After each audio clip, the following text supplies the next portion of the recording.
Coach, I know tonight probably a little bit disappointing for you given the way the second through fourth quarters played out. Right up until the end of the game there when Marquette went on that little run, you all outscored Marquette in the second through fourth quarters, and then you take away that first quarter. It was a really evenly played game. So how do you talk to the team and what you saw in those second through fourth quarters? It had to be pretty inspiring. Yeah, and that's what I told them, that I was proud of them and how hard they fought, and they didn't give up, especially coming out in that first quarter. Marquette punched us, and we switched up our defense, went back to man, and I thought our kids battled. They sold out. They played hard for each other, and we cut into their lead. And I thought we kept hanging around, and then in that fourth quarter is when they kind of hit shots and we didn't. But we can build on this, and that's what I told this team. And I said, listen, hey, we're young. That's 2 fifth-year kids out there that are experienced. They have game-ready experience. That's why we got to keep clawing. We got to keep fighting. We can't hang our heads, because the more we can grow, the sooner we can grow, that's going to be us. So we can't hang our heads. We got to keep fighting. We got to keep getting better. We got to come in tomorrow with that same urgency, that same mindset, and just keep growing as a team. Talk about building and different things you can look at. You won rebounding here tonight, plus 10. You won defensive rebounding by 4 and offensive rebounding by 6.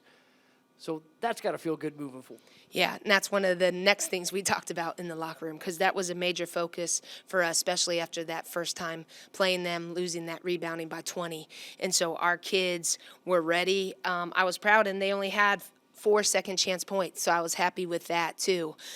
We said the biggest thing we got to get better is obviously the turnovers, and that if you look at the stat sheet and them getting to the free throw line more than us, those are the 2 things that are glaring to me, that they capitalized on our turnovers, and that will come. The more chemistry we get with each other, and just understanding how the game's being called and how we have to adjust what we do. We got some charges that I think affected some of our kids, but we gotta figure that out faster. But I'm proud of this team and our effort, and we're going to keep growing. There were 3 or 4 sequences tonight where you did see some of that continuity coming through. Kay Satterfield with some nice passes inside. I think Michaela Scarlett had a couple, and Harris had a couple. And these are those no-look kind of quick passes where you know somebody had peripheral vision to throw. Nia Clark turned around, threw it to Michaela Scarlett for a wide-open 3.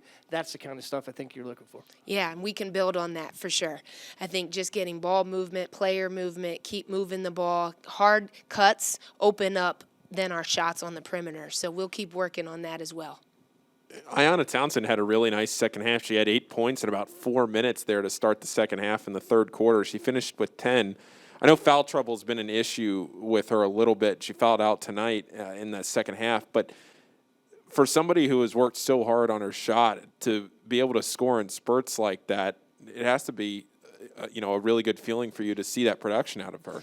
Yeah, I'm really happy with Yanni and her effort in the second half, especially the first half. I don't think she scored a basket. And then, like you said, it was somebody where it's like, okay, we need a bucket. Let's go to Yanni. And they kept feeding her, and her teammates believed in her. We believed in her, and she believed in herself, and she made those plays down the stretch. So this is something, too, for her confidence. She can build on it again and be ready to go on Sunday. And what's some of the growth that you've seen, especially tonight out of Kay Satterfield, where she scores a lot of points, but sometimes it's on a lot of shots. Tonight she was really efficient. She shot over 50%. She was 7 for 12 from the field, led the team with 14 points, and that's really efficient. So where have you seen that growth out of her? Yeah, I thought Kay, this was probably one of her best games in a Xavier uniform, just from start to finish. But make no mistake, she's been in the gym. And when you're in the gym, the game rewards hard workers. She's been in there almost every day getting up shots. And the same shots that you saw tonight, I saw her in a gym by herself making those. And so that's what she does. And I was just so proud of her, even rebounding. I thought she had some big plays for us, too, when we went on the runs. So this, for her confidence, too, can build on it for moving forward. You get a DePaul team in here, you're going to get their second look at them. Based on tonight, you got to have a little bit more confidence going into another battle with DePaul, and it's just a different experience as it's really all transition. Yeah, they press. They're going to press you for 40 minutes, so we got to be ready. We got ball security is going to be important because they make you pay for your turnovers. They turn them into points. So we'll regroup. We'll watch film. We'll get working on our press breaks and our offensive actions and our defense, and we'll be ready to go on Sunday. Thanks, Coach. Thank you.